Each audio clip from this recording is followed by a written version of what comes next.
I am going backpacking in 2 days and I do not know what I'm doing. That's not entirely true. I do have a few ideas, but honestly, I want to be able to make this trip up as I go along for the most part. This has been a trip I've been thinking about for a few weeks, but I haven't done any hardcore research on it because honestly it just hasn't been at the forefront of my mind. But then this week it got really cold in England, and that is literally what it took me to motivate me to get this trip underway and get me to somewhere warm, please. So I thought it would be fun to make this planning video as a Q&A. I asked you guys on Instagram what kind of questions you had about me planning a flexible last minute trip like this, and so those are the questions that I'm going to be answering in today's video. So how is your flight ticket not super expensive booking at the last minute? How do you find cheap flights? I don't know about you, but I really just don't find it that much more expensive to book flight tickets at the last minute as opposed to far in advance. I'll still be flexible with the day of the week that I fly, but honestly I think the reason that it's more expensive in advance is because you have more flexibility with what month, what week and what day of the week that you fly, and so that you can find a cheaper flight. But the reason that it's probably normally looking a bit more expensive is because you have less flexibility with the time ahead of you. There's just less time to choose from. But really, unless it's like a peak time that you want to fly versus an off-peak time, I don't find that the prices fluctuate that much between booking soon or far in advance. Something that I will look at though is if I can get the flight cheaper with my Surfshark VPN switched on, and Surfshark are kindly the sponsors of today's video as well. So did you know that airlines will post different flight prices for the exact same flight to different countries? And so we may be seeing a different flight price to someone from Bulgaria, for example. So you can literally choose from any of the hundreds of countries on Surfshark to switch your virtual location to any of these countries to have that access to the worldwide prices to find the absolute cheapest one possible. A VPN is also useful when I'm traveling for various other reasons. I always have Surfshark switched on when I'm browsing the internet in a place with public Wi-Fi, like the airport for example, because it acts like a virtual shield on my connection so that no hackers can get into my device, because we're at risk without it. Also, when I arrive in a new country, your device kind of automatically knows that it's in that country. So if I'm flying to Turkey, and then if you try to open something like Netflix, it will give you the Turkish Netflix. That may not necessarily have the show that you want to watch, so you can use Surfshark to switch your location back to your home country or to the USA, which pretty much has every single Netflix show, to be able to see what you want to see. And it's so easy. With the click of a button, instantly you have access to those worldwide services. Surfshark is one of the only VPNs which you can use on an unlimited number of your devices with just the one account, and I have an amazing discount code for you where you can get 83% off and an extra 3 months for free when you use my code backpacking or using the link in the description. So how do you go about planning visas while remaining flexible? Okay, so this is where I tell you that I do have a few countries in mind for this trip. So let's have a look at the visa requirements. And I'm also going to have a look at the COVID entry requirements, because at this point in the world they pretty much go hand in hand, and they are both something that I need to consider before entering that country. So Turkey, I need to fill out an online form and I need to show proof of my vaccinations. Fine. It says we have to wear a mask at the airport and to fill out a passenger locator form that my airline will provide me with. Fine. As for visas, I can travel in Turkey for up to 90 days without a visa.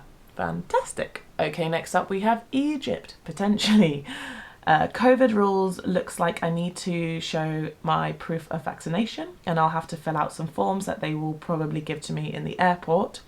As for visas, it says I can get an e-visa, so just applying online, and it's valid for 3 months, or I can get one on arrival which costs $25 and is valid for 1 month. That is fine. Seems easy enough. Something else important that I should note though is that I will need to declare my cameras when entering Egypt, and if I don't, there could be a fine. So I need to remember to do that because I've always got like my big camera with me. Next up we have Portugal. So Portugal I would have no trouble getting into from the UK COVID wise. However, if I was travelling from Egypt, I'm not so sure they'd be so happy about that. So where else could I go from Egypt? I'm going to search from Hurghada Airport to everywhere. I can fly back home to Gatwick for £36. Dang, that's cheap. Wait, what about flying direct to Hurghada from Gatwick? That's expensive unless I go late in November, and I don't want to wait that long. Regroup. I'm having my doubts about Egypt now, only because it may be difficult to head to other places afterwards. So I guess that leads me on to, why did I even want to go to Egypt in the first place? Basically, I want to learn how to kite surf. When I was in Tenerife a couple of weeks ago, and you will see the vlog for this soon, I promise, I did a 3-hour kite surfing lesson, and in 3 hours you basically just learn to fly the kite, and I did a little bit of body dragging in the water, but it takes about 6 to 7 hours of lessons until you can actually get a board under your feet and you're learning how to kite surf properly. But anyway, in this 3-hour lesson, I just loved it. I loved flying the kite. I found it so fun, and I've been inspired, let's say, to pursue this sport. Not like, I can't imagine I'm going to be doing this long term, but like, I've been inspired to learn how to do it properly, to get a board under my feet and actually learn how to do it. I freaking love learning new skills.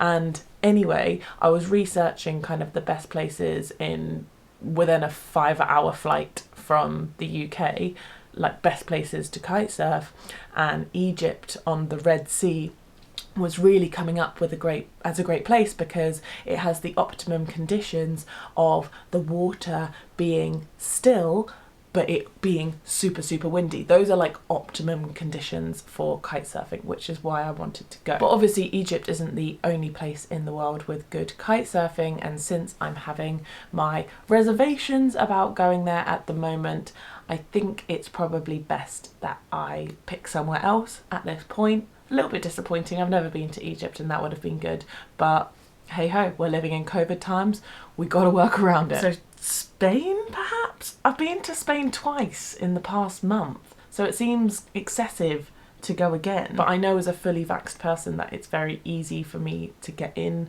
no visa or anything required. And we all know that I love to practice my Spanish, so maybe Spain would not be a bad shout, as they appear to have good kite surfing spots as well. There are a few other countries on my interest list as well, which I will go through on my own, but you get the idea. This is the process that I'm going through to check if these countries are COVID and visa-wise feasible to go to. But on the whole, I'm very privileged to be a fully vaccinated British citizen, because that does allow me a lot of travel flexibility compared to a lot of people at the moment, and we can get into a lot of countries without needing to even consider visas or anything. But that's not to say that we shouldn't check. But travel is looking up.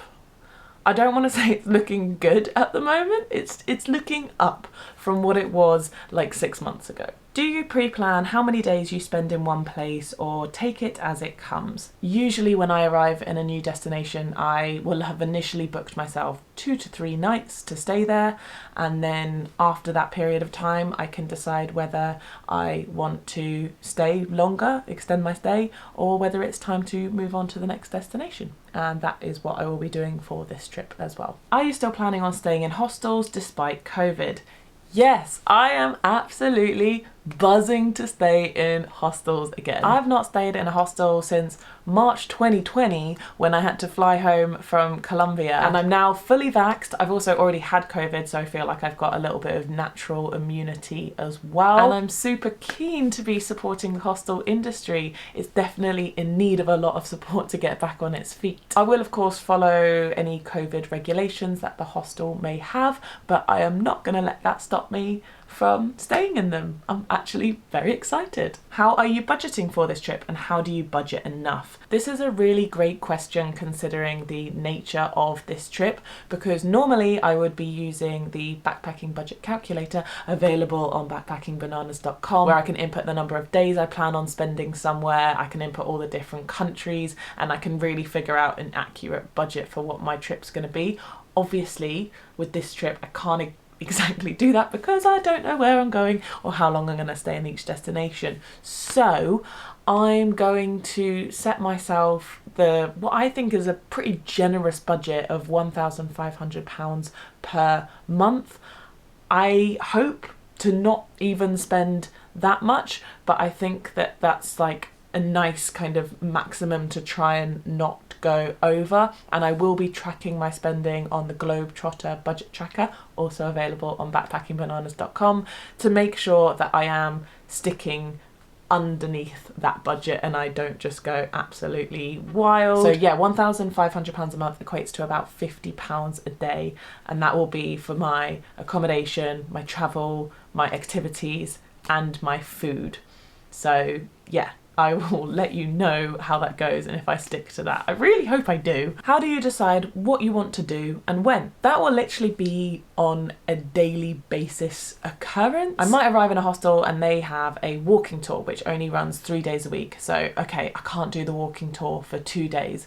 So that's fine. I know I'm going to do that on that day. So I've got a day to fill today. So I can look at what can I realistically do today? What are the other people in my hostel doing today? What is the weather saying today? And what activities can work in favour of the weather? It's very ad hoc, and I find that when you're in hostels, generally you can sign up to activities on the day or the night before, and so that's not really something that I stress about beforehand. I just take every day as it comes and plan my days as I go. Do you worry about missing out on things at home, e.g. birthdays, graduations, family illness? Literally not at all. I think I might have mentioned this in a video before, but I never miss anything like that from home. When I'm in a foreign country, my entire headspace is in that country. I will only feel FOMO for things that I can't attend in that country. Whatever's going on back home doesn't even cross my mind in the slightest, and I don't know if this is a weird thing that just happens to me, because I do know a lot of people who feel homesick or miss things from home, and I just don't feel it. Obviously, if there's a family illness back home, that's a little bit different, and honestly it's not something that I stress about because it's not something that's in my control. But if, God forbid, in the unfortunate circumstance that something like that does happen back home, I will just fly back home. We are very fortunate that we're living in a day and age where we can pretty much fly home from anywhere in the world in under 24 hours. So that's not something that I feel the need to get worried about before it happens. Like, what's the point in stressing about it if it might not happen? And don't get me wrong, it's not because I don't have close relationships with my family and friends. I really do. When I'm at home, I'm fully at home and I don't want to miss a thing. I want to see my friends all the time.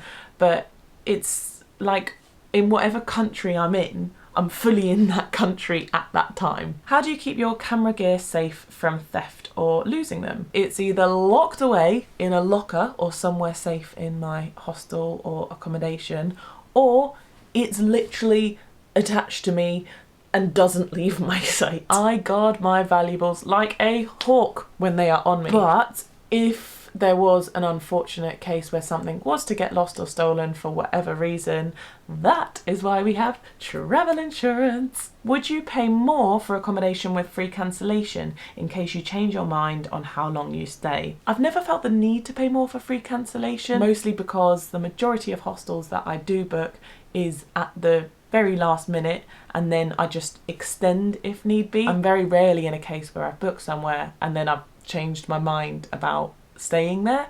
I guess if you were in that position, if you were booking far in advance and you thought, oh, what if I change my mind, then it is probably worth paying extra for free cancellation if that's an offer available to you. If you don't know what countries you'll visit, how do you pack clothes? Just a bit of everything? That's a very good question, and I will be filming a packing video for you guys, of course. honestly, I still don't know what I'm going to pack. It's going to be a challenge, especially as I will be travelling hand luggage only once again, but stay tuned for the packing video. How do you choose countries that won't be ghost towns because of COVID?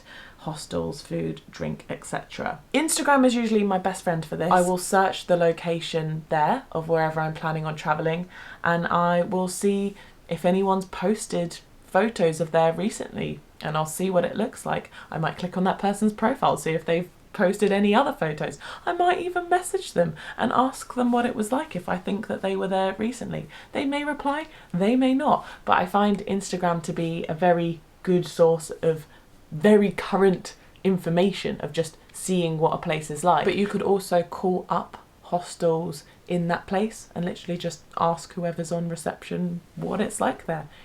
I'd like to think that they would be honest with their answer. How are you going to navigate yourself through multiple countries if restrictions change? Well, I will deal with that problem if and when it comes, and I will pivot. And this is exactly why I haven't booked anything in advance, because who knows what's going to happen. Do you have any recommendations for travel insurance for COVID when doing a flexible trip? I highly recommend Safety Wing. They are the only travel insurance who several of my friends have recommended to me and have told me that they have saved them through COVID related travel incident, and they've had no issues making successful claims. So Safety Wing, highly recommend. I'll link it in the description. And that is it for the questions of this planning Q&A. I really hope this video has helped you out and maybe perhaps made some of you feel a little bit more comfortable about potentially starting to travel again. I'm so excited that, you know, with vaccination passports, travel is becoming a little bit easier. The world is starting to open up again. It's really, really exciting, especially for a backpacker like me. And I'm so excited just to get on the road again as a solo traveller. Of course, bring you along with me. There's going to be a whole backpacking series, and it's going to be different from ones before. One, because of different locations, but also just a different vibe in the fact that, like, I don't know which countries I'm going to go to. And we're navigating through COVID as well, which is just a whole nother challenge. A challenge that I'm willing to take on though. I'm excited and I'm ready. Anyway, thanks for watching. I'll see you guys in the next video. Bye!